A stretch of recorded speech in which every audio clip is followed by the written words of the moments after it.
देखो आज हम विचारक के तहत सुकरात के दार्शनिक विचारों को समझने का प्रयास करेंगे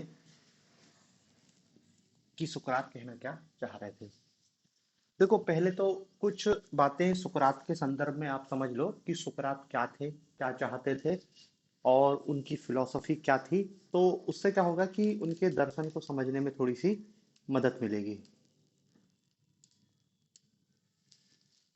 सुकरात दरअसल सुकरात को पश्चिम का पहला सिस्टमेटिक थिंकर कहा जाता है। सुकरात के पहले जो पश्चिम का दर्शन है वो अलग था, बिखरे हुए रूप में था। सुकरात ने ही दर्शन को एक नया रूप प्रदान किया, जिसको कह सकते हैं, या इसको ये कह सकते हैं कि सुकरात के टाइम पीरियड से ही पश्चिम का दर्शन अपने जिसको कहना चाहिए कि नैतिकता की स्थापना दर्शन में सुकरात के समय से ही की गई है। सुकरात वो पहला दार्शनिक था जिसने दर्शन के क्षेत्र में नैतिकता की स्थापना की कि दर्शन और नैतिकता एक ही है। इसके पहले तक क्या है, फिलोसफी थोड़े से अलग संदर्भ में थी। इसलिए सुकरात को पश्चिम का पहला सिस्टमेटिक थिंकर, पश्चिम का मतलब पूरा यूरोप, मतलब यूरोपीय ज्ञान की शुरुआत सुकरात से ही मानो।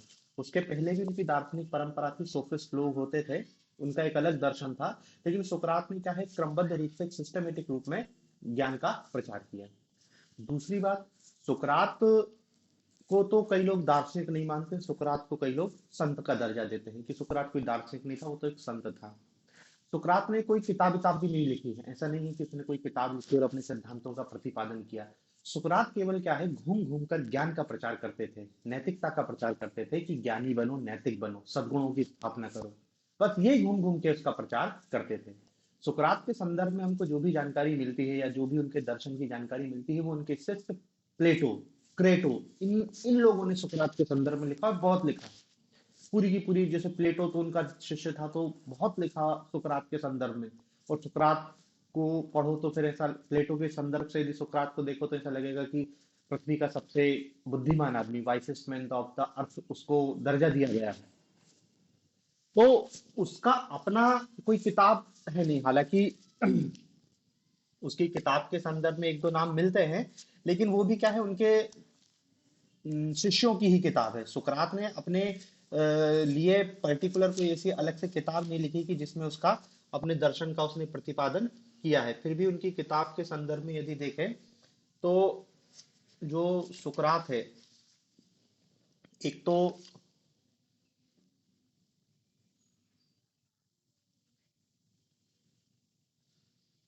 सुकरात का नैतिकता का सिद्धांत एक ये, देखो दो तीन चीज बता रहा हूं, ज्ञान सिद्धांत, ये दो सबसे मेन है, सुकरात की नैतिकता और सुकरात के ज्ञान के संदर्भ में सुकरात की दी गई अवधारणा, सबसे महत्वपूर्ण ये दो सिद्धांत ही हैं। इन्हीं दो से पूरे सुकरात के दर्शन का हमको जानकारी मिलती है। प्लेटो ने उनकी एक किताब लिखी थी, एपोलॉजी, एपोलॉजी, ये किताब है प्लेटो की।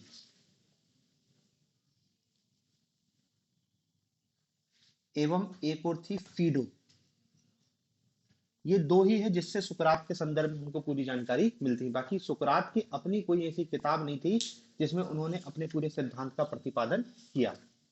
देखो ये तो कुछ सुकरात की संदर्भ में बातें हो गई हैं, अब हमको सुकरात के दर्शन तक समझना है कि सुकरात कहना क्या चाह रहे थे। देखो, हाँ, एक तो एपोलॉजी थी और दूसरी थी फीडो, फीडो। इसी दोनों किताब में सुकरात के अधिकांश दार्शनिक विचार मिलते हैं। और आप इसके बाद जो अगला दार्शनिक हमको दिया है प्लेटो, प्लेटो के जो ज्यादा सिद्धांत हैं वो सुकरात ने उन्हीं को आगे बढ़ाया है। मतलब सुकरात के सिद्धांतों को प्लेटो ने ही आगे बढ़ाया, तो प्लेटो भी जब पढ़ेंगे तब आपको सुकरात की झलक उसमें भी दिखाई देगी। अब देखो, प्लेटो करना क्या चाह, मतलब सुकरात करना क्या चाह रहे थे, कहना क्या चाह रहे थे। तो यदि हम सुकरात की फिलॉसफी को समझें तो देखो, सुकरात तो ऐसा नहीं है, सुकरात तो थे एक मूर्तिकार, शिल्पकार, उनका खानदानी बिजनेस था। उनके पिताजी मूर्ति बना बना के और बाजार में बेचते थे। तो ये काम ही सुकरात करते थे, मूर्तिकार थे, मूर्ति बना के मार्केट में बेचते थे। अब समय के साथ उनको क्या है, ज्ञान के प्रति अनुराग की भावना जागी। उन्होंने कहा कि ज्ञान प्राप्त करना चाहिए। अब वो ज्ञान प्राप्त करने के लिए, देखो अब उस समय ऐसा तो है नहीं कि कोई यूनिवर्सिटी चले गए और ज्ञान प्राप्त हो जाएगा। तो सुकरात क्या करते थे, लोगों को पकड़ पकड़ के उनसे ज्ञान की प्राप्ति करते थे। जैसे उनने देखा कि हाँ यार, ये व्यक्ति कुछ कह रहा है और इस व्यक्ति से मुझे कुछ ज्ञान की बातें मिल सकती थी, तो उसको बकायदा ले जाते थे। उनका जो कॉफी हाउस टाइप समझ लो कि वहां पे जय की शराब मिलती थी, उसको वो ले जाके कैफेटेरिया में ले जाके उसके साथ बैठ जाते थे और चर्चा करते थे। अपने पैसे से उसको चाय पिला रहे हैं, नाश्ता करा रहे हैं, जब तक उसको उठने नहीं देते थे, जब तक उससे सारा वो ज्ञान ले ना ले।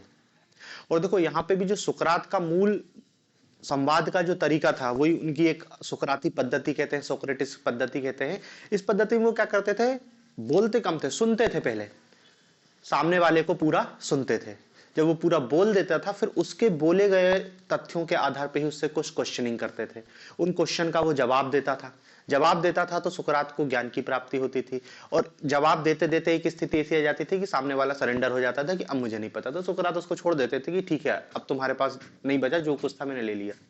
तो सुकरात का पूरा दर्शन यही था कि सुकरात ने सबसे ज्यादा फोकस किया है ज्ञान पर, कि ज्ञान की प्राप्ति करो, ज्ञान ही सब कुछ है। पैसा, धन, संपत्ति सब फालतू बात है, सबसे मेन क्या है, ज्ञान। उनका एक शब्द ही है कि ज्ञान ही सद्गुण है। नॉलेज इज वर्च्यू, ज्ञान ही सद्गुण है। ज्ञान ही सद्गुण है कहने का मतलब क्या है कि जो ज्ञान है वही आदमी में, मतलब आदमी के अंदर ये शक्ति पैदा करता है कि वो भेद कर सके कि क्या सही है क्या गलत है, जिसको अभी वो शब्द कहेंगे कि विवेक। सद्गुणों की भी व्याख्या करेंगे जिसमें कहेंगे वो विवेक। क्या अच्छा है क्या बुरा है, ये व्यक्ति को कैसे पता चलेगा, ये व्यक्ति को बताएगा ज्ञान। ज्ञान ही व्यक्ति में गुण पैदा करेगा कि क्या अच्छा है क्या बुरा, अच्छे बुरे का भेद। वो इंडियन फिलोसॉफी में पढ़ते ना, नित्य अनित्य वस्तु विवेक, नित्य अनित्य का ज्ञान। तो यहां पे भी वही कह रहे हैं कि अच्छे और बुरे का ज्ञान मनुष्य में ज्ञान लाएगा कि क्या अच्छा है क्या बुरा है, ये हमको नॉलेज से पता चलेगा। और इसलिए नॉलेज ही सद्गुण है। मनुष्य को अपना सब कुछ कुर्बान कर देना चाहिए ज्ञान की प्राप्ति के लिए। जितना ज्ञान इकट्ठा कर सकते हो उतना ज्ञान इकट्ठा करो। जितना ज्ञान, मनुष्य के जीवन का लक्ष्य ही है ज्ञान की प्राप्ति। हालांकि वो ज्ञान को भी थोड़े से अलग संदर्भ ले जाएंगे, प्रत्ययों के ज्ञान की बात कर रहे हैं, लेकिन आप तो ये समझो कि सुकरात का पूरा फोकस क्या था, नॉलेज। मतलब आदमी कह रहे कि भूखे भी मर जाओ लेकिन ज्ञान की प्राप्ति करो। जितना वो मूर्ति बेचने में कमाते थे सब ऐसे पैसा बर्बाद कर देते थे। लोगों को पकड़ते थे, उनको चाय नाश्ता करा रहे हैं और उनसे वार्तालाप कर रहे हैं, और फिर उनने का विदा कर दिया। तो धीरे धीरे करके क्या है, सुकरात की ख्याति भी बढ़ने लगती है। ख्याति तो बढ़ने लगती है, लेकिन उनकी आर्थिक स्थिति बहुत खराब होती है। उनकी बीवी उनसे लड़ती है कि तुम पैसे तो कमाते हो लेकिन पूरे ऐसे लोगों को चाय नाश्ता कराने में बर्बाद कर देते हो और हम भूखे मर रहे हैं। तो सुकरात का ये स्टेटमेंट इतिहास में दर्ज है। सुकरात ने कहा था कि तुम अपने आप को खुशकिस्मत मानो कि तुम सुकरात की बीवी हो, क्योंकि एक भूखे सुकरात से ज्यादा, एक भूखा सुकरात ज्यादा सम्मानीय है एक संतुष्ट सुअर की तुलना में। उसका अंग्रेजी में स्टेटमेंट है पूरा कि thank God, thank God the you are the wife of Socrates. क्योंकि एक डिससेटिस्फाइड सुकरात, मतलब एक भूखा सुकरात, एक पेट भरे सुअर से ज्यादा समाज में सम्मानीय रहता है। मतलब देखो उनके स्टेट, ये पेपर में डायरेक्ट क्वेश्चन पूछा गया है इसके हिसाब से। यूपीएससी ने पूछा है एक बार कि एक भूखा सुकरात एक संतुष्ट सुअर से ज्यादा बेहतर है, इसका क्या कहना चाह रहा है। तो सुकरात इससे यही कहना चाह रहे हैं कि देखो उदर पूर्ति तो इस पृथ्वी का प्रत्येक जीव करता है। जानवर भी अपने उदर की पूर्ति करता है, आदमी भी अपना पेट भर ही लेता है। लेकिन आदमी और जानवर और ज्ञानी आदमी और सामान्य आदमी में यही अंतर है कि वो अपने जीवन का उद्देश्य केवल पेट भरना नहीं है, हमको ज्ञान की प्राप्ति करना है। यदि भूखे रहकर भी हमको ज्ञान की प्राप्ति हो रही है तो तुम बहुत खुशकिस्मत हो। नहीं तो पेट तो सुअर का भी भरा हुआ है, वो भी भूखा नहीं मर रहा है, उसकी भी उदर पूर्ति वो किसी न किसी तरीके से कर लेता है। तो मनुष्य और अन्य जानवरों में अंतर यही है, हमारे पास विवेक है, हमारे पास ज्ञान है कि हम केवल उदर पूर्ति के हेतु इस पृथ्वी पे नहीं आए हैं, हमको ज्ञान की प्राप्ति करनी है, और ज्ञान की प्राप्ति के लिए भूखे रहना पड़े भी तो कोई बड़ी बात नहीं है। तो वो मतलब इस टाइप से इतने जिसको कहना चाहिए ज्ञान को इतना ज्यादा महत्ता दे रहे हैं कि भले भूखे सो रहे हैं लेकिन इस पर पूरा पैसा इसे ही बर्बाद कर दिया। तो धीरे धीरे क्या है ना कि सुकरात की ख्याति फैलती है, और सुकरात का ये दर्शन धीरे धीरे समाज में खासकर युवाओं में लोकप्रिय होना चालू हो जाता है, क्योंकि सुकरात क्या है, ज्ञान की बात करते हैं, ज्ञान की बात करते हैं सुकरात, नैतिकता की बात करते हैं। अभी देखते हैं वो ज्ञान और नैतिकता में संबंध भी बताएंगे कि यदि आप ज्ञानी व्यक्ति हो तो अनिवार्य रूप से नैतिक होगे ही, यदि आप अनैतिक हो इसका मतलब आप ज्ञानी व्यक्ति नहीं। ज्ञान और नैतिकता में संबंध स्थापित करते हैं। और देखो अब वो अपने दर्शन में क्या है, ज्ञान को अत्यधिक महत्व दे रहे हैं, ज्ञान से नैतिकता की स्थापना कर रहे हैं। फिर वो लोगों को शिक्षा क्या दे रहे हैं कि अनैतिक व्यक्ति या किसी भी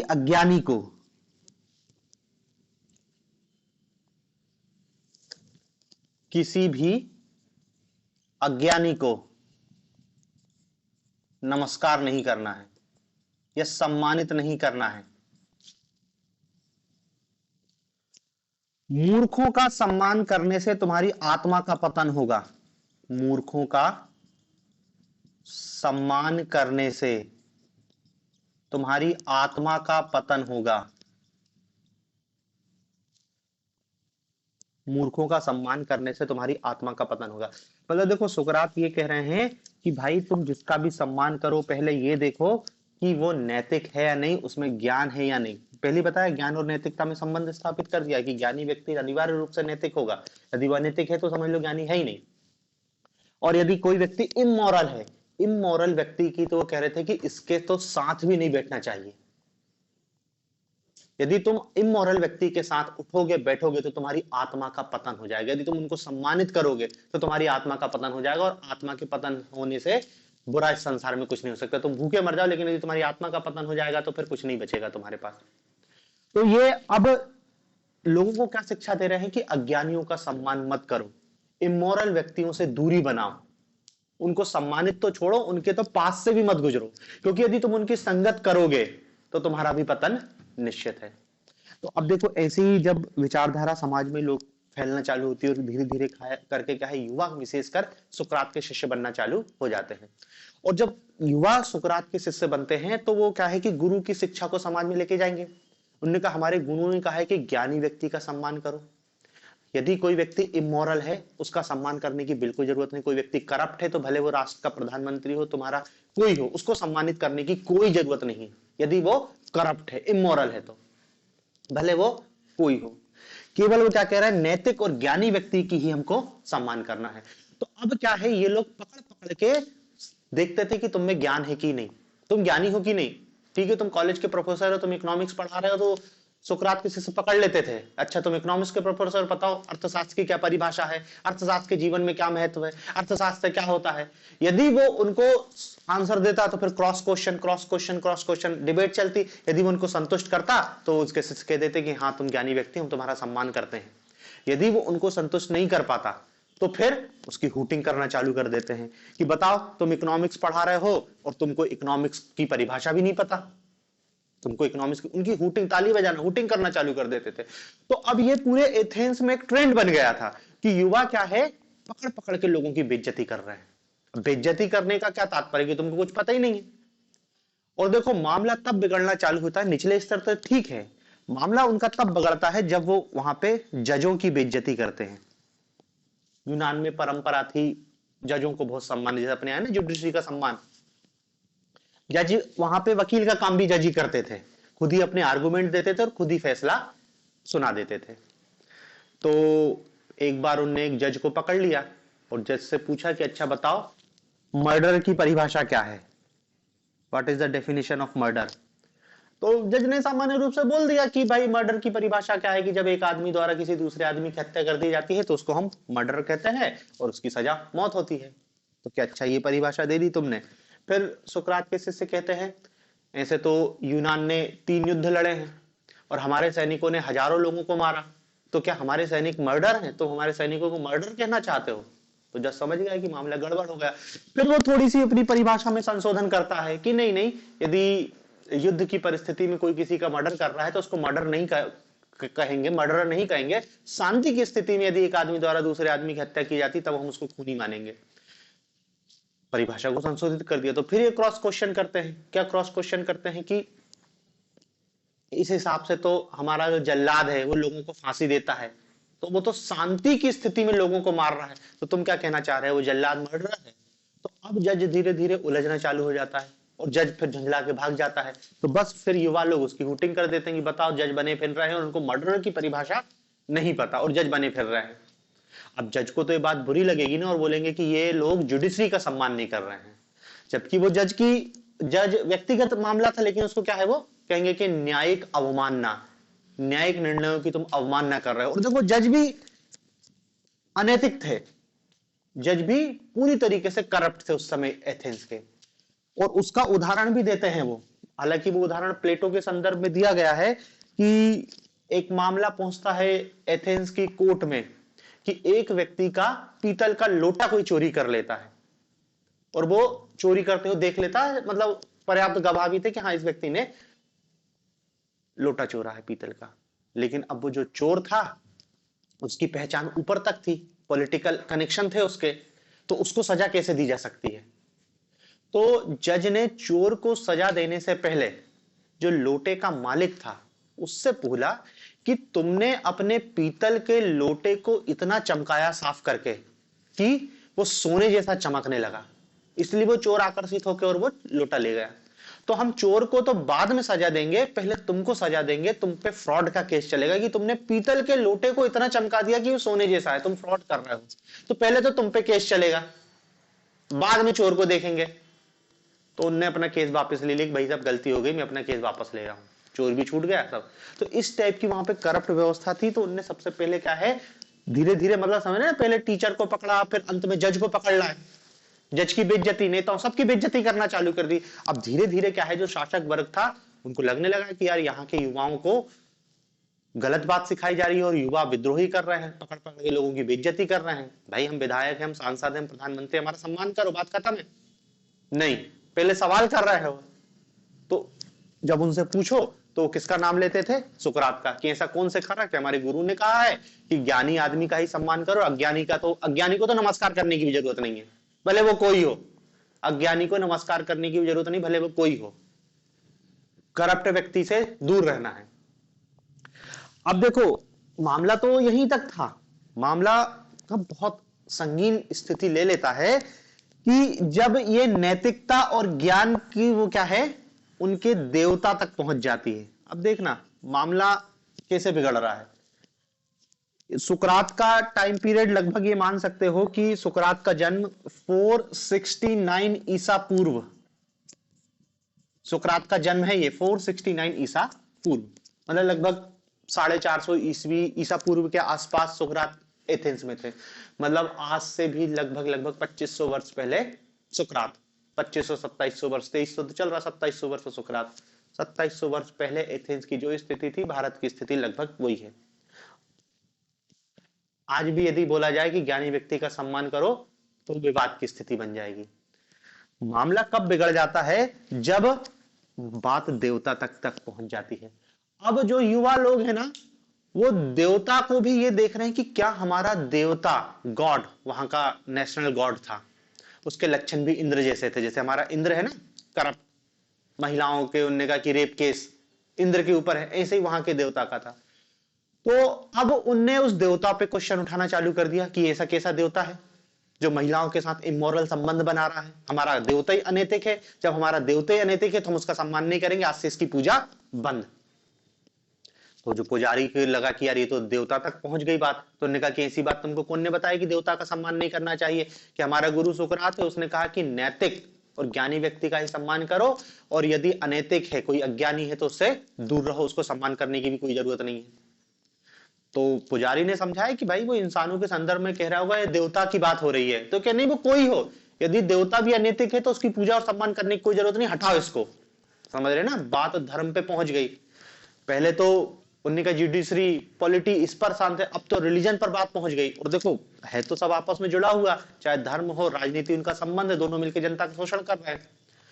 तो अब मामला गड़बड़ हो जाता है कि यार यहाँ तो अब पानी सर से ऊपर हो गया कि हमारे धर्म पे आवाज उठाई जा रही है। तो अब सुकरात को फिर पकड़ लिया जाता है, सुकरात पर केस चलाया जाता है कि तुम युवाओं को बरगला रहे हो, उनको हमारे देवताओं के खिलाफ बड़ा बरगला रहे हो, और तुम एक नए देवता की स्थापना कर रहे हो, ज्ञान, ज्ञान के देवता की पूजा तुम करना चाह रहे हो, किसको, हमारे देवता को हटा के। तो मामला तो धर्म का आ जाएगा, समझ रहे ना कि तुमने हमारे ईश्वर का अपमान कर दिया, तुम एक नया धर्म चलाना चाह रहे हो, ले दे के करके उसको कहा कि अब तो तुमको मृत्यु दंड दिया जाएगा। तो सुकरात को इस संदर्भ में मृत्यु दंड की सजा हो जाती है, सुकरात को मृत्यु दंड की सजा हो जाती है।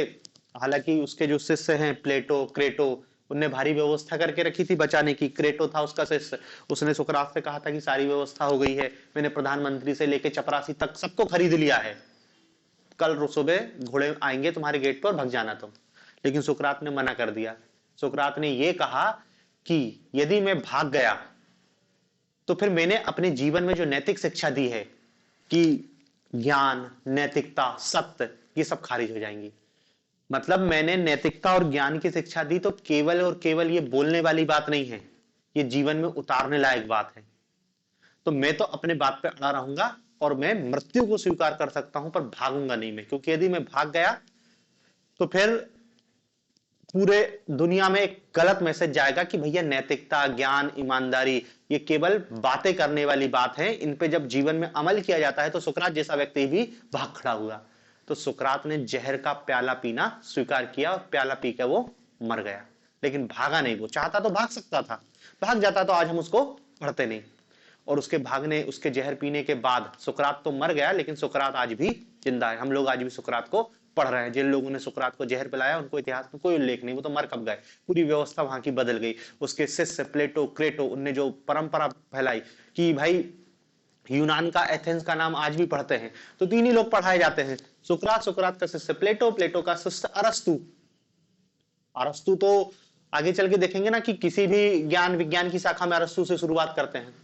तो उसने जो ज्ञान दिया था वो आगे पीढ़ी दर पीढ़ी ट्रांसफर हुआ। बहुत फेमस दार्शनिक है यूरोप के बर्टन रसेल, उनका ये कहना था कि जिस दिन सुकरात को जहर दिया गया मानवता उसी दिन मर गई थी, कि सुकरात जैसे संत आदमी को हमने जहर दे दिया।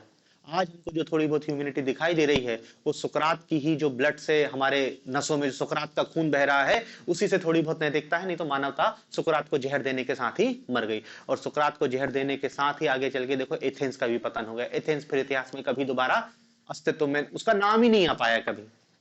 और वो कोई गलत ज्ञान तो, गलत चीज तो सिखा नहीं रहा था, वो केवल यही कह रहा था कि भैया ज्ञान की पूजा करो, नैतिकता का सम्मान करो, अनैतिक व्यक्ति से दूर रहो, उसको सम्मान करने की कोई जरूरत नहीं है। और तकलीफ किसको हो रही है, वहां के जजों को, वहां के पॉलिटिशियन को, वहां के धर्मशास्त्रियों को। तो सीधे सीधे दिखाई दे रहा है कि वो ना तो ज्ञानी थे और ना ही नैतिक थे, घनघोर इमोरल व्यक्ति थे। तो मतलब देखो यही है सुकरात का दर्शन। सुकरात ने इसके अलावा और ज्यादा कुछ नहीं कहा। अब इसके शिष्यों ने ही उसको आगे बढ़ाने की कोशिश करी है। तो देखो हमको तो क्या है, पेपर में क्वेश्चन आएगा, ये तो एक कहानी टाइप हो गई कि सुकरात कहना क्या चाह रहा था, लेकिन पेपर में क्वेश्चन आएगा। पेपर में क्वेश्चन एक सबसे मेन, देखो तीन चीजें यहां पर दिखाई देंगी। एक तो हमसे क्वेश्चन पूछा जाएगा सुकरात की दार्शनिक पद्धति को समझाइए, दार्शनिक पद्धति, सुकरात की दार्शनिक पद्धति को समझाइए। या दार्शनिक पद्धति, या ऐसा पूछ सकता है कि प्रश्नोत्तर पद्धति, प्रश्नोत्तर पद्धति, सुकरात के ज्ञान प्राप्त करने की प्रश्नोत्तर पद्धति, या इसी को नाम दिया है द्वंदात्मक पद्धति, द्वंदात्मक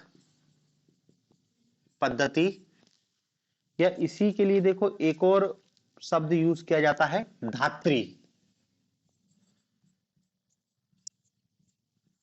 धात्री पद्धति, सुकरात के ज्ञान प्राप्त करने की धात्री पद्धति। तो देखो सुकरात की पद्धति के संदर्भ में यदि क्वेश्चन आएगा तो यही तीन चार क्वेश्चन है जो हमको दिखाई दे सकते हैं कि सुकरात कहना क्या चाह रहा है, सुकरात अपनी द्वंदात्मक पद्धति से क्या कहना चाह रहा है, सुकरात की दार्शनिक पद्धति क्या है, सुकरात की प्रश्नोत्तर पद्धति क्या है, सुकरात की धात्री पद्धति क्या है, सब एक ही चीज है। ये केवल और केवल क्या है, सुकरात के ज्ञान प्राप्त करने की एक पद्धति थी जो सुकरात ने स्वयं विकसित करी। अब देखो इस पद्धति में आपको तीन चार स्टेप में चीजें बतानी है। सबसे पहला, इस पद्धति का पहला आधारभूत बिंदु जहां से शुरुआत होती वो है संदेह करना, संदेहात्मक, संदेह करना। स्पेक्टिकल मेथड कहते थे कि सुकरात कहते हैं कि अपने दर्शन का आरंभ संदेह से करो, क्वेश्चन, संदेह, क्वेश्चन उठाओ। मतलब देखो ये संदेह क्या है, दर्शन का आरंभ, उनका दर्शन का अंत नहीं है, दर्शन का आरंभ। सुकरात के दर्शन का आरंभ संदेह से होता। सुकरात कहते हैं सबसे पहले क्या है, संदेह करो, किसी भी समस्या के प्रति पूर्ण अज्ञानता पैदा करो। ज्ञानी मत बनो कि हमको सब कुछ आता, ये मान के कि भैया हमको कुछ नहीं पाता, हम तो अज्ञानी हैं। सुकरात का स्टेटमेंट है कि जितना जैसे जैसे मैं जानते गया, मुझे एक ही बात का पता चला है कि मैं कुछ नहीं जानता। सुकरात को wisest man of the earth कहा जाता है, और सुकरात का स्टेटमेंट है कि मैं एक ही चीज इस जीवन में जान पाया मरते समय, कि मैं केवल एक ही चीज जान पाया हूं कि मैं कुछ नहीं जानता। तो वो ये कहना चाह रहा है कि भैया किसी भी समस्या के प्रति आप पूर्ण अज्ञानता पैदा करो, उस पर संदेह करो, और यहीं से आपकी शुरुआत होगी। और इसके लिए आप में बौद्धिक विनम्रता भी होना चाहिए, बौद्धिक विनम्रता।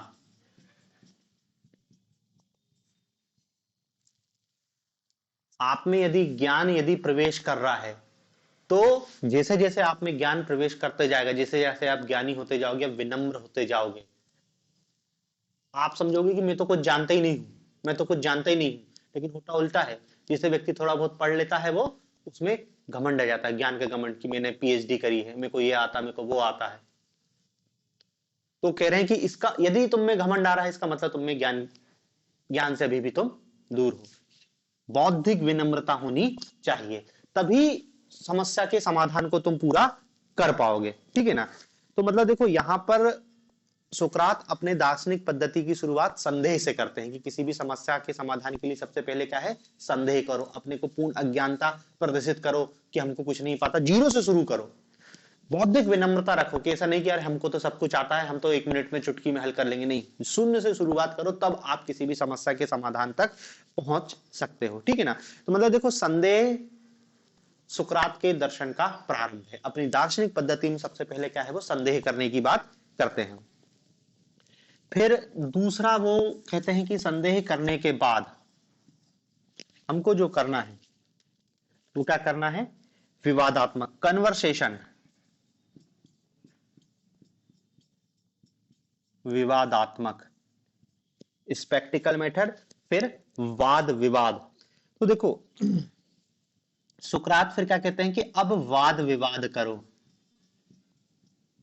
और वाद विवाद वैसा वाद विवाद नहीं कि चार बात तुमने कह दी, चार बात उसने कह दी, हो गए, फिर लड़ाई लड़ रहे हैं, कुत्ते बिल्ली टाइप चिल्ला रहे हैं, वाद विवाद, व्यर्थ के वाद विवाद में पड़ने की जरूरत नहीं है। वो यहां पर क्या कह रहे हैं कि भैया हमको अपनी समस्या के समाधान के लिए जब आपने शुरुआत करी है, संदेह दिया है, तो फिर लोगों के साथ क्या है, वाद विवाद करो। अब देखो वाद विवाद भी करने का तरीका सुकरात का थोड़ा सा अलग था। हम जो वाद विवाद करते हैं वैसे वाद विवाद की बात नहीं कर रहे हैं, ये शब्द याद रखना, धात्री, इसी के लिए बोल रहे हैं धात्री शब्द। सुकरात क्या कह रहा है कि सुकरात भी यही करता था, वो पहले व्यक्ति को पूरा सुनता था, खुद नहीं बोलना चालू कर दिया, उसकी बात को सुन लिया पहले, फिर उसकी कही गई बातों से ही उससे क्वेश्चनिंग करना चालू करता था।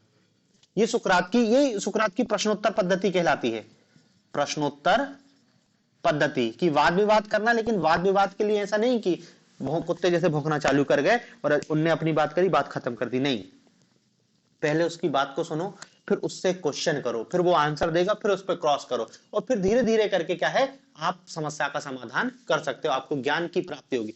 मतलब ऐसा वाद विवाद आपको ज्ञान प्राप्ति कराएगा। व्यर्थ का वाद विवाद का तो जैसे कि आप बहस करी लेकिन उस डिबेट का अंत में कोई निष्कर्ष नहीं निकला। आपने किसी से बहस करी, चार बात उसने कही, चार बात आपने कही, अंत में दोनों अपने अपने घर चले गए, कोई मतलब नहीं। तो ऐसा वाद विवाद व्यर्थ का है, कुछ निष्कर्ष निकालो, कुछ ज्ञान की प्राप्ति करो। देखो पहली बात तो सुकरात यही कह रहे हैं कि अज्ञानी व्यक्ति से दूर रहो, उनसे तो बात करने की जरूरत ही नहीं है। पहले तो ये देखो कि ये व्यक्ति ज्ञानी है, अब इससे बात करना है। अज्ञानी को तो कह रहे हैं कि दूर रहो उससे, वो तुम्हारी आत्मा का पतन कर देगा, उसकी तो संगति से दूर रहो। सुकरात की आलोचना की जाती है कि तुम मतलब ज्ञान को इतना ज्यादा महत्व दे रहे, कोई नहीं है ज्ञान किसी व्यक्ति में तो उसका सम्मान नहीं करोगे, वो बात की बात है। लेकिन सुकरात तो ये कह रहे कि केवल ज्ञानी व्यक्ति का सम्मान करो। और देखो अभी ज्ञान और नैतिकता को जोड़ेंगे वो, कि नैतिक व्यक्ति ज्ञानी होगा और ज्ञानी व्यक्ति नैतिक होगा। तो प्रश्नोत्तर में यही है। फिर देखो इसके लिए एक शब्द यूज किया जाता है धात्री प्रणाली। सुकरात की जो पद्धति है उसको धात्री पद्धति या धात्री प्रणाली कहते हैं। तो देखो इस प्रक्रिया में सुकरात क्या करता है, वाद विवाद की स्थिति में प्रश्नोत्तर करता है और तब तक प्रश्न करता है जब तक कि उसके संतोषजनक उसको उत्तर ना मिल जाए। तो देखो धात्री प्रणाली में वो यही कहना चाहता है कि ये जो सुकरात की पद्धति है ना, इसी को कहते हैं धात्री प्रणाली। धात्री प्रणाली देखो होता क्या है, जैसे एक टीचर है, आपको ज्ञान दे रहा है, टीचर ने उपदेश दिया, आपने सुना, आपने ग्रहण कर लिया और बात खत्म हो गई है। सुकरात कह रहे हैं कि ये तरीका थोड़ा गलत है, कि कोई व्यक्ति आया, उसने अपना लेक्चर दिया, शब्द यूज करते हैं लेक्चरार है, कि आता है लेक्चर देता है और चला जाता है। नहीं, उसने लेक्चर दिया, उसको सुनो, अब उससे क्वेश्चन करो और तब तक क्वेश्चन करो जब तक संतोषजनक आंसर उससे प्राप्त ना हो जाए। दूसरी बात, शिक्षक के लिए सुकरात क्या कह रहा है कि जैसे शिक्षक से कोई ने क्वेश्चन किया कि ये चीज क्या होती है, तो सुकरात कह रहा है कि उसको बने बनाए आंसर मत दो कि वो रट लेगा, नहीं, उसके अंदर हमको ज्ञान का प्रस्फुटन करना है। तो जो सवाल उसने किया है उसी से अब फिर क्या है, आप आंसर उससे निकलवाओ, उसी के अंदर से आंसर निकलवाना है।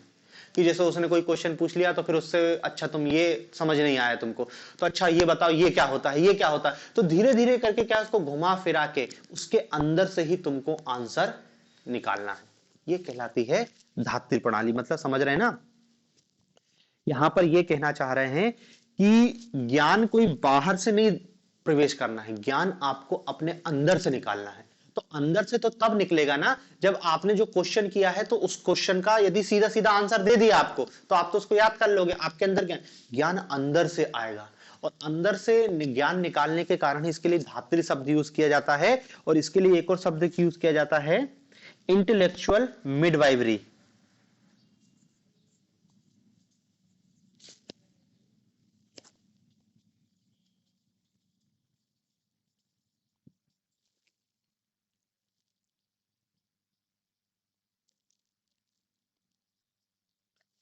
इंटेलेक्चुअल मिडवाइवरी, बौद्धिक प्रसविका, बौद्धिक प्रासाविका, बौद्धिक प्रासविका। मतलब जैसे क्या है, जो दाई की भूमिका रहती है बच्चा पैदा करने में, वो क्या कबल करती है, मां के गर्भ से बच्चे को बाहर निकालती, उसमें थोड़ी सी उसकी मदद करती है दाई, मिडवाइवरी। तो वही कह रहा है कि यही करना है हमको, कि व्यक्ति के अंदर से ज्ञान निकालना है। टीचर केवल दाई की भूमिका निभाए, उसको आंसर बताए नहीं, आंसर बता देगा तो याद कर लेगा, उसका बौद्धिक विकास हो ही नहीं पाएगा। भाई दाई बच्चे को पैदा करती है तो ऐसा थोड़ी कि बाहर से बच्चा, वो तो उसके गर्भ में ही उसमें थोड़ी सी बस आसान बना देती है। तो यही करना है और यही कहलाती है धात्री प्रणाली, मिडवाइवरी, बौद्धिक धात्रिक प्रणाली या धात्री प्रणाली, प्रश्नोत्तर की धात्री प्रणाली। तो यदि अलग से क्वेश्चन पूछे तो आपको यही आंसर लिखना है कि यदि पूछे सुकरात की धात्री प्रणाली क्या है, तो सुकरात की धात्रिक प्रणाली यही है कि व्यक्ति से ज्ञान को बाहर निकलवाना। जैसे दाई बच्चे के जन्म में मदद करती है और मां के गर्भ से बच्चे को बाहर निकालने में मदद करती है, उसी प्रकार से व्यक्ति को शिक्षा या जो शिक्षक है उसको अपने विद्यार्थी के अंदर से ज्ञान को बाहर निकालना है, उस ज्ञान बाहर निकालने में उसकी मदद करना है। तो जो टीचर है वो भी केवल क्या है, दाई की भूमिका में होना चाहिए। और यही दाई की भूमिका है, यही कहलाती है इसकी क्या, धात्री प्रणाली। तो यदि केवल धात्री प्रणाली पूछे शॉर्ट नोट्स में तो आप इतना ही बता सकते हो कि सुकरात की ये धात्री प्रणाली है। प्रश्नोत्तर संबंधी, वाद विवाद संबंधी, वो डिबेट को कुछ इस रूप में ले जाता था कि डिबेट से ही मतलब जिसने क्वेश्चन किया है उसी से फिर वो वार्तालाप करेगा और उसी वार्तालाप के दौरान उसके अंदर से वो आंसर निकलवा देगा। ये कहलाती है धात्रि प्रणाली। तो देखो सुकरात की जो ज्ञान की पद्धति है, दार्शनिक पद्धति, उसमें सबसे पहले संदेह है और दूसरा क्या है, वाद विवाद करना। 2 पॉइंट हो गए। फिर वाद विवाद के बाद तीसरा आता है प्रत्यात्मक ज्ञान, कॉन्सेप्चुअल नॉलेज। प्रत्यात्मक प्रत्यात्मक कॉन्सेप्चुअल। अब देखो इसमें कहना क्या चाह रहा है, सुकरात का यह कहना है कि जो ज्ञान है वो प्रत्यय प्रत्यय का ज्ञान ही वास्तविक ज्ञान है, जिसको सुकरात अल्टीमेट नॉलेज कहता है कि ज्ञान क्या है। आपको यदि किसी व्यक्ति को यदि प्रत्यय का ज्ञान है तो वही व्यक्ति ज्ञानी है। वास्तविक ज्ञान किसका ज्ञान है, प्रत्ययों का ज्ञान है। अब यहां पे आपको यह समझना है कि सुकरात का प्रत्यय से कहने से क्या तात्पर्य है। तो देखो दरअसल प्रत्यय कॉन्सेप्ट, प्रत्यय से सुकरात का यह कहना है कि जो भी आदर्श स्थिति है वही प्रत्यय है। आदर्श स्थिति है प्रत्यय। मतलब कहने क्या चाह रहे हैं कि यदि हम किसी व्यक्ति से पूछें कि कुर्सी कुर्सी का ज्ञान, किसी व्यक्ति को यदि कुर्सी का ज्ञान है, इसका मतलब यह है कि उसको कुर्सी के प्रत्यय का ज्ञान है।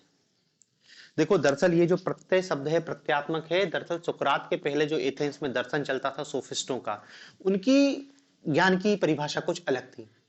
उनने सोफिस्टों ने ज्ञान को क्या परिभाषित कर दिया था कि ज्ञान व्यक्ति सापेक्ष होता है, जिसके लिए जो सही है उसके लिए वो ज्ञान है। यदि तुमको जो कुर्सी लग रही थी ठीक है, तुम्हारे लिए कुर्सी सही, दूसरे व्यक्ति को टेबल लग रहा तो उसके लिए टेबल सही है। तो ज्ञान को भी क्या है, व्यक्ति सापेक्ष बना देते हैं सोफिस्ट लोग। नैतिकता को भी व्यक्ति सापेक्ष बना देते हैं कि नैतिकता के संदर्भ में भी उन्होंने परिभाषा क्या दी थी कि जो व्यक्ति के लिए शुभ है वो उसके लिए नैतिक है। अब वो आपके लिए चोरी करना शुभ है तो आपके लिए चोरी करना नैतिक है, वही आपके लिए नैतिकता। तो नैतिकता को व्यक्तिगत, यहां पर वो सबको खारिज करते हैं और क्या बोलते हैं, पहली बात तो यही बोलते हैं कि जो ज्ञान व्यक्ति सापेक्ष नहीं होता, ज्ञान तो यूनिवर्सल होता है और ज्ञान प्रत्ययों का होता है। यदि किसी व्यक्ति को प्रत्ययों का ज्ञान है तो उसी व्यक्ति को हम ज्ञानी व्यक्ति मानेंगे। प्रत्यय से मतलब क्या है, किसी जाति विशेष के सार तत्वों का ज्ञान। जैसे मैंने देखा उदाहरण दिया कुर्सी का। अब कुर्सी इस दुनिया में हजारों प्रकार की होती है, हजारों प्रकार की कुर्सी होती है ना।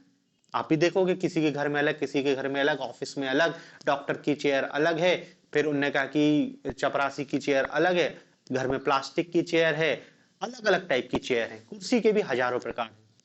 तो ये कैसे पता चला है कि ये भी कुर्सी है, ये भी कुर्सी है, ये भी कुर्सी है। कुर्सी का कोई प्रत्यय होगा ना, कुर्सी का कोई कॉन्सेप्ट होगा, कुर्सी का कोई ज्ञान होगा कि हाँ भाई जिसमें 4 पाए लगेंगे और जिसपे बैठ सकता है उसको हम कुर्सी कह देंगे, अब भले वो किसी भी प्रकार की होगी। तो ये जो आदर्श कुर्सी का ज्ञान है ये प्रत्यय का ज्ञान है। मतलब वो प्लेटो एक कहानी सुनाता है कि आम आदमी और दार्शनिकों की समझ में क्या अंतर है, कि एक अस्तबल को साफ कर, एक मतलब ऐसी वेधशाला रहती है, मतलब डिबेटिंग क्लब टाइप का रहता है। तो उसमें क्या है, सुबह सुबह सफाई करने वाला सफाई कर्मी आता है और वो देखता है कि रात में जैसे बहुत मोमबत्ती जलती है ना, तो मोमबत्ती का पूरा पिघला हुआ पड़ा रहता है। तो ये लगता है कि लगता है रात भर यहाँ पे चर्चा चली है। तो वो पूछता है कि किस विषय पर चर्चा करी है। तो प्लेटो कहता है कि यार दार्शनिकों की समस्या तुम्हारी समझ से बाहर है, रहने दो। तो कि नहीं नहीं फिर भी बताओ, तो मैं भी यहाँ सफाई कर रहा हूँ, कुछ तो जानूं। तो प्लेटो उससे कहता है कि हमने रात भर इस मुद्दे पे चर्चा करी कि घोड़े के कितने दांत होते हैं। तो वो थोड़ी देर हंसा सफाई करने वाला। वो कहता है कि यार तुम भी गजब आदमी हो, में से बोल देते नीचे घोड़े बंधे हैं, मैं जाके घोड़े के दांत गिन लेता, 2 मिनट का काम था, तुमको बता देता और तुम सब मिलकर रात भर से चर्चा कर रहे हो। तो प्लेटो यही कहता है कि इसलिए मैं तेरे को नहीं बता रहा था कि दार्शनिक समस्याएं आम आदमी के बस की बात नहीं है। तुमने को तो लगा कि घोड़े के दांत गिनने और पता चल जाएगा कि घोड़े के कितने दांत होते हैं, लेकिन हम आदर्श स्थापित कर रहे हैं। आदर्श मतलब कि घोड़े के दांत कितने होते हैं, ये एक आदर्श है। तो ये कैसे पता होगा कि जब आपने बहुत सारे घोड़ों के दांत गिने होंगे। घोड़ा जब उन्होंने कहा कि 2 साल का था तब उसके कितने दांत हैं, 4 साल के घोड़े के कितने दांत हैं, इधर घोड़े इस देश में घोड़े देखे उनके कितने दांत हैं। जब तो स्थापित होगा, जैसे हम कहते हैं मनुष्य के 32 दांत हैं, तो कुछ तो आदर्श स्थापित किया होगा ना, कि देखा होगा कि हाँ मनुष्य में जब दांत निकलते हैं तो इतने ही दांत होते हैं। तो ऐसा थोड़ी कि एक व्यक्ति को पकड़ा उसके दांत गिन लिए, पता चला उसके 24 ही दांत है, 28 ही दांत है, फिर क्या कर लोगे। हर व्यक्ति के अलग अलग है, किसी के 32 नहीं हो सकते, बहुत कम होगा। तो वो यही कह रहा है कि यहां पर जो हमको ज्ञान है वो प्रत्यय का ज्ञान हो, आदर्श। प्रत्यय मतलब क्या है?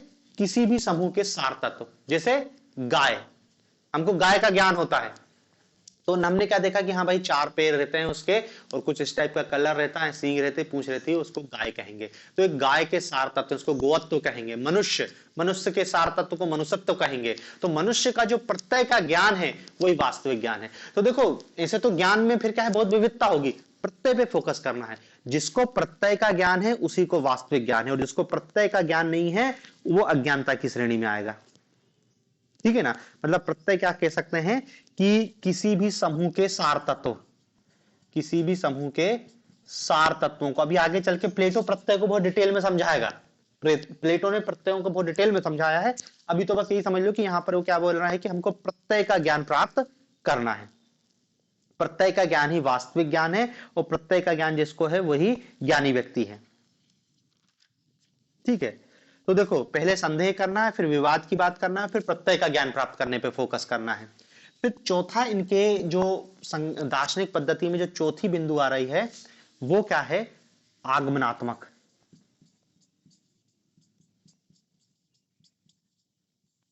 आगमनात्मक, इंडक्टिव मेथड। सुकरात ज्ञान प्राप्ति के लिए आगमनात्मक पद्धति का उपयोग करते हैं। ज्ञान प्राप्ति के लिए आगमनात्मक, सुकरात ज्ञान प्राप्ति के लिए आगमनात्मक विधि को अपनाते हैं। आगमनात्मक विधि मतलब क्या होता है? इंद्रिय अनुभव से जो हमको ज्ञान प्राप्त करता है।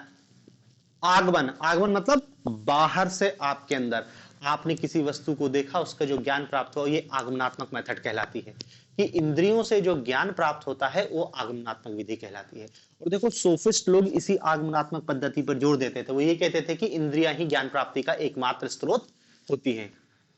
सुकरात आगमनात्मक विधि को मानते हैं, लेकिन आगमनात्मक विधि को नहीं। वो कह रहे हैं कि हाँ इंद्रियों से ज्ञान प्राप्त होता है, लेकिन आप ऐसा कह दो कि इंद्रियां ही ज्ञान प्राप्ति करने का एकमात्र साधन है, तो ये गलत है। क्योंकि इंद्रियां कई बार हमको भ्रम का ज्ञान दे देती हैं। वही भ्रम, इल्यूजन, इल्यूजन हो जाता है ना, मृग मरीचि का जिसको कहते हैं, रस्सी में सर्प का ज्ञान, इंद्रियों ने देखा था लेकिन वो भ्रम था।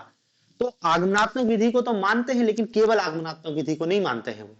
इसके बाद वो ये कहते हैं कि आगमनात्मक विधि के साथ साथ हम निगमनात्मक विधि को भी मानेंगे। पांचवा पॉइंट है इनकी संदेहात्मक पद्धति का, निगमनात्मक, डिडक्टिव मेथड। देखो आगमनात्मक पद्धति से ज्ञान प्राप्त होता है, लेकिन आगमनात्मक पद्धति की सीमाएं, सीमाएं क्या है? वही कि भ्रम की स्थिति में इंद्रियां कभी कभी हमको गलत ज्ञान का, मतलब गलत जानकारी देती है। तो जब गलत जानकारी हो जाती मिलती है तो हमारा ज्ञान भी गलत हो जाता है। तो वो कह रहे हैं कि आगमनात्मक विधि का उपयोग करो, लेकिन इसकी भी सीमाएं हैं। निगमन पर जोर दो। निगमन क्या होता है? अपने अंदर से ज्ञान निकालना। बाहर से इंद्रिय अनुभव ले लिया, लेकिन उन इंद्रिय अनुभव को ही अंतिम सत्य नहीं मानना है, हमको अपनी बुद्धि का प्रयोग करना है। कि हमको भाई बाहर से नॉलेज मिला, आपने देखा, लेकिन आपने फिर दिमाग लगा लिया कि नहीं नहीं ऐसा नहीं, ऐसा होगा।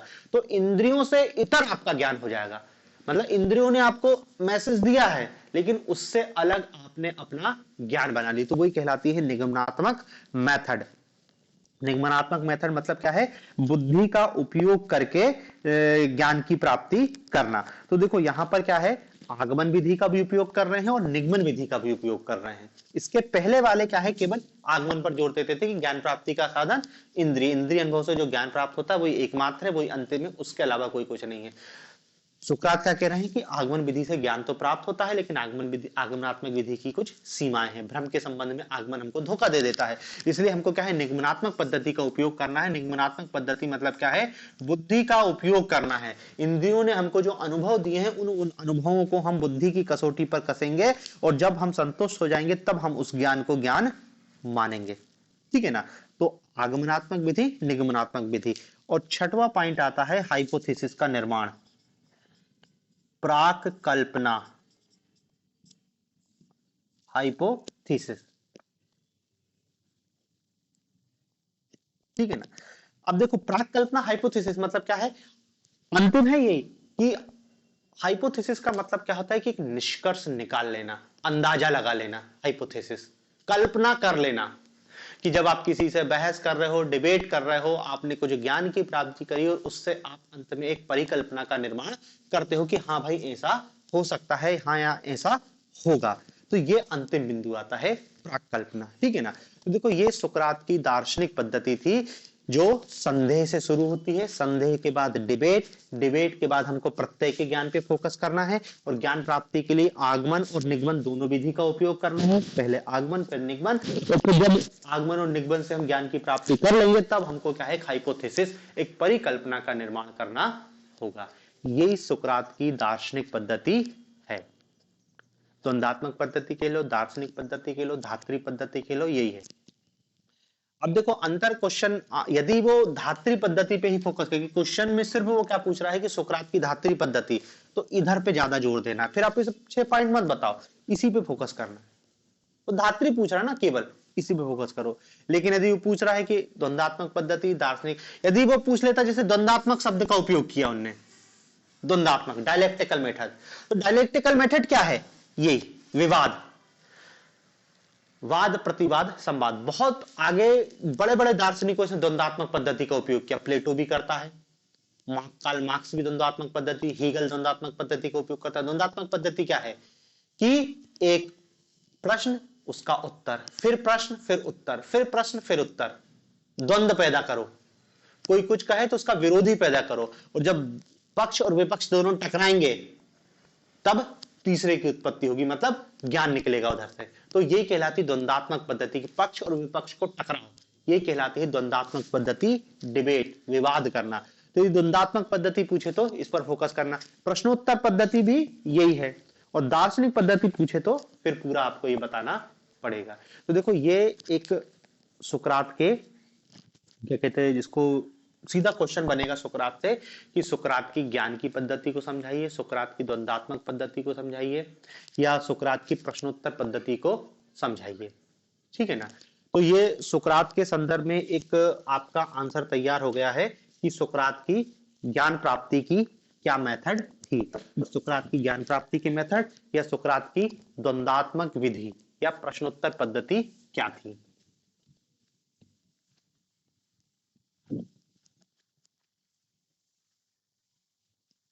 तो दूसरा इसमें सुकरात के लिए जो क्वेश्चन है, सुकरात की ज्ञान मीमांसा, ज्ञान मीमांसा, सुकरात की ज्ञान मीमांसा। तो देखो ज्ञान मीमांसा में हमको क्या बताना है कि सुकरात ने पहले बता दिया था कि जो ज्ञान है वो किसका होगा, प्रत्ययों का। प्रत्ययों का ज्ञान ही वास्तविक ज्ञान है। इन प्रत्ययों के ज्ञान पर ही हमको फोकस करना है। जिस व्यक्ति को प्रत्यय का ज्ञान है उसी को वास्तविकता का ज्ञान है, और जिसको ज्ञान प्रत्ययों का ज्ञान नहीं है वो कभी नहीं हो सकता है, ठीक है ना। तो देखो हमको इसको आंसर के रूप में लिखना है, तो ज्ञान मीमांसा में शुरुआत करेंगे। क्या शुरुआत करेंगे कि जो सुकरात है उसकी ज्ञान मीमांसा के 2 पक्ष हैं। सुकरात की ज्ञान मीमांसा, ऐसे ही आंसर की शुरुआत करनी है कि सुकरात की ज्ञान मीमांसा के 2 पक्ष हैं। पहला है खंडनात्मक पक्ष, पहला है खंडनात्मक पक्ष, और दूसरा है मंडनात्मक मतलब व्याख्या पक्ष। व्याख्या पक्ष, खंडनात्मक में स्वाभाविक सी बात है वो क्रिटिसाइज करेगा, खंडन करेगा। खंडनात्मक पक्ष में क्या कर रहा है वो, खंडनात्मक पक्ष में वो सोफिस्टों की विचारधारा का खंडन कर रहा है। सोफिस्टों की विचारधारा का खंडन कर रहा है। और सोफिस्टों की विचारधारा का क्या है कि सोफिस्ट ने अब भी बताया मैंने, सोफिस्ट क्या है, आगमन पद्धति पर जोर देते थे, इंद्रिय अनुभव, अनुभवात्मक पद्धति पर जोर देते थे, और क्या कहते थे कि प्रत्यक्ष ही हमको, या ऐसा कह सकते हैं कि प्रत्यक्ष ही ज्ञान प्राप्ति का साधन है। प्रत्यक्ष ही ज्ञान प्राप्ति का साधन है, मतलब ऐसा कह सकते हैं कि प्रत्यक्ष ही ज्ञान है। प्रत्यक्ष, वही चार्वाक कि प्रत्यक्ष जो केवल दिखाई दे रहा है, और यहां पे प्रत्यक्ष का मतलब दिखाई देना, इंद्रिय अनुभव, अनुभवात्मक लिखना आगमन पद्धति, कि जो ज्ञान हमको इंद्रियों से मिल रहा है वही सत है, बाकी असत है। अब इस स्थिति में, हाँ देखो, सुकरात की ज्ञान मीमांसा के दो पक्ष हैं, खंडन का पक्ष और मंडन। खंडन में स्वाभाविक सी बात है, किसी चीज की क्रिटिसाइज करेगा, और मंडन में अपनी व्याख्या करेगा। तो देखो, खंडन में वो क्या है, सोफिस्टों की विचारधारा का खंडन करते हैं। पहले तो वो भाई अपनी ज्ञान मीमांसा बताएंगे, तो पहले जो ज्ञान चल रहा था उसको खारिज करेंगे कि पहले वाले लोग गलत थे, उसको गलत साबित कर देंगे और फिर अपना ज्ञान बताएंगे। तो खंडनात्मक पक्ष में सोफिस्टों की विचारधारा का खंडन करते हैं। सोफिस्ट लोग क्या मानते थे, सोफिस्ट लोग क्या है, ज्ञान प्राप्ति के लिए सोफिस्टों की ज्ञान मीमांसा अनुभवात्मक थी। सोफिस्ट क्या मानते थे कि जो ज्ञान इंद्रिय अनुभव से होता है वही वास्तविक है, और इस रूप में उन्होंने कहा था कि प्रत्यक्ष ही ज्ञान है।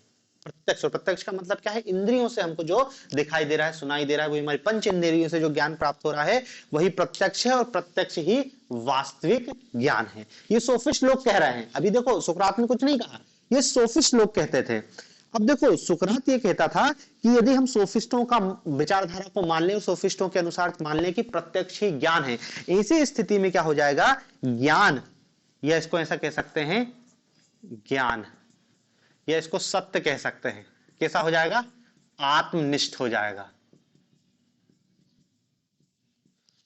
ज्ञान आत्मनिष्ठ हो जाएगा। जबकि सुकरात ये कहते हैं कि ज्ञान और सत्य तो कैसा होना चाहिए, वस्तुनिष्ठ होना चाहिए, वस्तुनिष्ठ। ये भी नैतिकता के संदर्भ में भी यही बात करेंगे सुकरात। ऑब्जेक्टिविटी, यूनिवर्सल, ज्ञान तो वस्तुनिष्ठ होना चाहिए। सोफिस्टों के यदि हम ज्ञान की बात मान लेंगे तो ज्ञान आत्मनिष्ठ हो जाएगा। हर व्यक्ति का अलग ज्ञान है। तुमको कुछ दिखाई दे रहा, हाँ सही है तुम्हारे लिए, तुमको कुछ दिखाई दे रहा तुम्हारे लिए सही है, तुम्हारे लिए सही, तुम्हारे सही क्या है, फिर ये कैसे पता चलेगा, तो ज्ञान क्या है, सही क्या है। भाई अभी हम कह रहे हैं कि दिन है, हो सकता है कोई व्यक्ति सो रहा हो नशे में, वो कहेगी रात है, तो हाँ तिल्ली रात है, तो सही पता तो चलना चाहिए ना कि दिन क्या है, रात क्या है, वास्तव में है क्या। तो सुकरात यही कह रहे हैं कि यदि सोफिस्टों की पद्धति पे विचार किया जाए तो इससे क्या है, ज्ञान आत्मनिष्ठ हो जाएगा, और ज्ञान आत्मनिष्ठ हो जाने से क्या है, वास्तविक ज्ञान की कभी जानकारी नहीं होगी। हमको ज्ञान को वस्तुनिष्ठ बनाना पड़ेगा, और वस्तुनिष्ठ बनाने के लिए हमको दूसरी पद्धति को अपनाना पड़ेगा, ठीक है ना। तो यहां पर देखो, खंडात्मक पक्ष में आपको यही बताना है कि सोफिस्टों की अनुभववादी विचारधारा का खंडन करते हैं, और इंद्रियां ही एकमात्र ज्ञान प्राप्ति के साधन को अस्वीकार करते हैं, और प्रत्यक्ष को ही ज्ञान मानने से ये इंकार करते हैं, कहते हैं कि यदि प्रत्यक्ष को ही ज्ञान माना जाएगा तो वो ज्ञान आत्मनिष्ठ होगा। जबकि ज्ञान कैसा होना चाहिए, वस्तुनिष्ठ होना चाहिए, क्योंकि इंद्रियां कई बार हमको भ्रम की स्थिति में या भ्रमपूर्ण ज्ञान प्रदान करती हैं, इसलिए हमेशा इंद्रियों के ज्ञान को ही एकमात्र और अंतिम सत्य नहीं माना जा सकता, ठीक है ना। तो ये इसमें देखो, इनने क्या है, खंडन कर दिया। खंडन करने के साथ साथ उनने इसमें यह बोला कि यदि सोफिस्टों की इस विचारधारा को मानेंगे तो क्या होगा, देखो जब प्रत्येक व्यक्ति का ज्ञान अलग अलग होगा तो प्रत्येक व्यक्ति का व्यवहार भी अलग अलग हो जाएगा। प्रत्येक व्यक्ति का ज्ञान अलग अलग होगा और प्रत्येक व्यक्ति का व्यवहार, क्योंकि देखो ज्ञान और उसी के अनुरूप व्यक्ति आचरण करता है, ज्ञान जैसा मिलेगा उसका आचरण भी वैसे ही रहेगा। तो यहां पर सुकरात ये कहना चाह रहे हैं कि यदि सोफिस्टों की विचारधारा को अपना लिया जाएगा तो एक तो ज्ञान आत्मनिष्ठ हो जाएगा, हर व्यक्ति का सत्य अलग हो गया, हर व्यक्ति का सत्य अपने हिसाब से हो गया, तुमको जो सही लग रहा है वो सही है। और सोफिस्ट आगे चल के यही कहते हैं कि जब तुम हर व्यक्ति का सत्य अलग है तो हर व्यक्ति की नैतिकता भी अलग हो जाएगी, हर व्यक्ति की नैतिकता अलग। और सोफिस्ट ये कहते हैं कि जिस व्यक्ति को जिस चीज को करने में सुख मिल रहा है उसके लिए वो नैतिक है। ऐसी परिभाषा है सोफिस्टों की नैतिकता की, कि जिस व्यक्ति को जिस काम में सुख मिल रहा है उसके लिए वो नैतिक है। यदि तुमको किसी को चांटे मारने में सुख मिल रहा है तो जाके चांटा मारो, तुम्हारे लिए वो नैतिक है। तो ऐसी स्थिति में तो फिर नैतिकता कुछ बची ही नहीं। सुकरात तो ये कह रहे हैं कि नैतिकता तो यूनिवर्सल होनी चाहिए, जो पूरी दुनिया में मानी जाए। यदि कोई ऐसी चीज है कि जो पूरी दुनिया में ना मानने योग्य, उसको खारिज कर दो। तो यहां पर वो यही कह रहे हैं कि नैतिकता अलग अलग हो जाएगी, और फिर ऐसी स्थिति में क्या हो जाएगा, वो विवाद की स्थिति बनी रहेगी। तो देखो, आपको ज्यादा कुछ नहीं बताना है, सुकरात के खंडनात्मक पक्ष में केवल इतना ही बताना है कि वो सोफिस्टों की विचारधारा का खंडन करते हैं, और सोफिस्टों की विचारधारा के खंडन के अनुरूप वो सोफिस्टों की जो अनुभववादी विचारधारा उसको अस्वीकार करते हैं। अब मेन चीज आती है अपने ज्ञान की व्याख्या करने में। यही तो है, यही पूछा है वो पेपर में कि सुकरात की ज्ञान मीमांसा बताइए। लेकिन यहीं से आंसर शुरू नहीं करना है, एक पैराग्राफ में कम से कम आपको बताना है कि सोफिस्टों को खारिज किया सुकरात ने, और सोफिस्टों को खारिज करने के पश्चात अब सुकरात बताएंगे कि ज्ञान क्या है, व्हाट इज नॉलेज, ज्ञान क्या है। तो देखो इस संदर्भ में सुकरात का प्रसिद्ध कथन है कि सद्गुण ही ज्ञान है।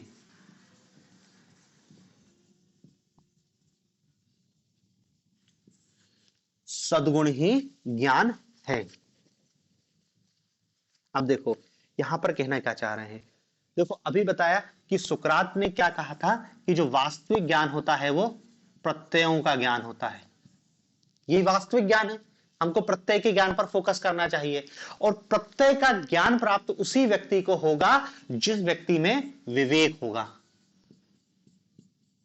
विवेक, जिस व्यक्ति में विवेक होगा, मतलब वो यहां ज्ञान शब्द का प्रयोग विवेक, मतलब कोई व्यक्ति कह रहे हैं कि ज्ञानी व्यक्ति है, मतलब वो विवेकी है, उसमें विवेक की उपस्थिति, उसमें बुद्धि है, उसी संदर्भ में वो ये कह रहे हैं। फिर वो क्या कह रहे हैं कि सद्गुण ही ज्ञान है। यदि किसी व्यक्ति में विवेक है, किसी व्यक्ति में ज्ञान है, वो अनिवार्य रूप से सद्गुणी होगा। सद्गुण का मतलब वही है नैतिकता वाला, कि यदि उसमें ज्ञान है तो वो सद्गुणी होगा ही होगा। तो इस संदर्भ में कह सकते हैं कि सुकरात अपनी ज्ञान मीमांसा में सद्गुण को ही ज्ञान के रूप में स्वीकार करते हैं, और वो ज्ञान के लिए प्रत्ययों के ज्ञान को वास्तविक ज्ञान मानते हैं, और वास्तविक ज्ञान जो होता है वो विवेक के आधार पर निर्धारित होता है। फिर देखो यहां पर वो ये बोलते हैं कि जब वो कहते हैं कि सद्गुण ही ज्ञान है, मतलब वो कहते हैं कि नैतिक जीवन ही सर्वश्रेष्ठ है, नैतिक जीवन ही सर्वश्रेष्ठ है, ठीक है ना। और इस संदर्भ में वो ये कहते हैं कि जब ज्ञान ही सद्गुण है तो ज्ञानी व्यक्ति अनिवार्य रूप से सद्गुणी होगा, ज्ञानी व्यक्ति बराबर सद्गुणी, मतलब ज्ञानी व्यक्ति ही सद्गुणी हो सकता है। ज्ञान और सद्गुण परस्पर अभिन्न और जुड़े हुए हैं। यदि किसी व्यक्ति में ज्ञान नहीं है, कोई व्यक्ति अज्ञानी है, तो वह अनिवार्य रूप से अविवेकी होगा या उसमें सद्गुणों का अभाव होगा। और इस संदर्भ में सुकरात यही कहते हैं कि अज्ञान सबसे बड़ा पाप है, अज्ञान सबसे बड़ा पाप है, अज्ञान ही सबसे बड़ा पाप है, अज्ञान ही अशुभ है, नॉलेज ही सब कुछ है, नॉलेज इज वर्चू, सद्गुण ही ज्ञान है और ज्ञान ही सद्गुण है, और जो अज्ञान है वो सबसे बड़ा पाप है, ठीक है ना। तो देखो यहां पर यही फिर अपन देंगे कि अपनी ज्ञान मीमांसा में वो ज्ञान को परिभाषित करते हैं और कहते हैं कि ज्ञान ही सद्गुण है, ज्ञान केवल प्रत्ययों का होता है और विवेकवान व्यक्ति को ही ज्ञान होता है, यहाँ पे विवेक को भी सद्गुण कहा गया है। दूसरी बात वो क्या कहते हैं फिर कि ज्ञान और सद्गुण में जो संबंध है वो अविभाज्य, दोनों अलग अलग नहीं है, दोनों एक ही है, इसलिए ज्ञानी व्यक्ति अनिवार्य रूप से सद्गुणी होगा। और इस संदर्भ में वो अज्ञान को ये सबसे बड़ा अशुभ मानते हैं कि यदि कोई व्यक्ति अज्ञानी है तो वो उसके जीवन में अशुभ होगा। और इस रूप में अपनी ज्ञान मीमांसा में सुकरात ज्ञान की महत्ता को स्थापित करते हैं। बस इतना आपको इनकी ज्ञान मीमांसा में बताना है। मतलब देखो सीधा एक पक्ष में खंडनात्मक और बाकी में आपको उनकी व्याख्या करनी है कि ज्ञान कहते किसको हैं, सुकरात। तो देखो ये सुकरात की ज्ञान मीमांसा हो गई, ठीक है ना। तो देखो दो क्वेश्चन तैयार हो गए आपके कि सुकरात की ज्ञान मीमांसा क्या है और सुकरात के दर्शन की पद्धति क्या है। अब तीसरा इसमें केवल बचता है सुकरात की नीति मीमांसा, ठीक है ना। तो उसको अपन अब कल देखेंगे, ये एक ही बचा है इसकी सुकरात की नीति मीमांसा, ठीक है। बाकी अपन इसको फिर कल देखेंगे, कल प्लेटो को कर लेंगे।